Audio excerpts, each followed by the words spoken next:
So instead of walking us all the way down to the arch and back up the hill, we're going to pretend that we just walked down to the arch and back up the hill.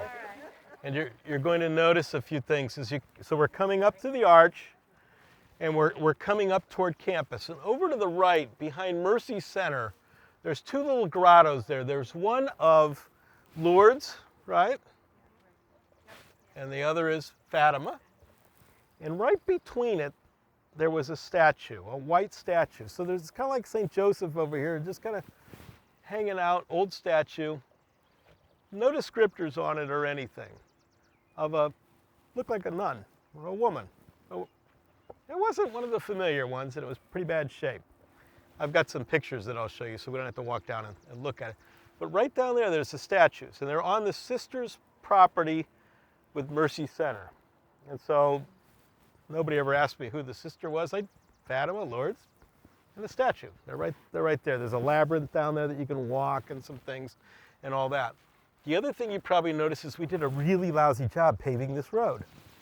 So we're good up here. We've changed the traffic pattern for the first time since 1924. This was always one way through here and thinner. So the original entrance to the campus was over there, over by the McGeehan Field sign. And as we walk up, you'll see that netting over there with the rock, that's where the construction vehicles are coming in for the science building. That was the entrance to campus, not the arch. So what happens is that they have this dirt road up here, which is a mess, but they were using that entrance.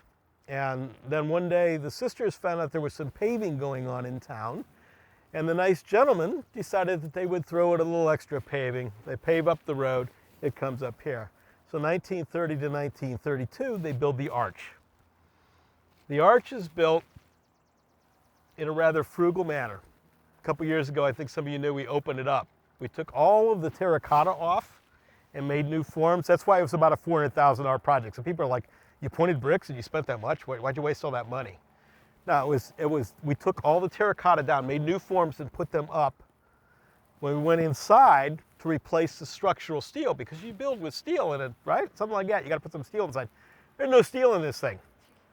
It was built with just bricks. There is no way that thing stayed up for 58 years other than prayer. If prayer doesn't work, that would have fallen down. So now there is steel inside the arch, it's built back, and a lot of people keep saying, but it looks the same. You didn't change anything. That was the idea. We didn't want to build it bigger or change it all, because that's sort of the symbolism coming in. So the arch, I've got a picture inside, but we just looked at it, and it says up at top, College Misericordia, Villa St. Teresa, okay? All right, coming up in front of Mercy Hall. Oh, we're taking pictures too.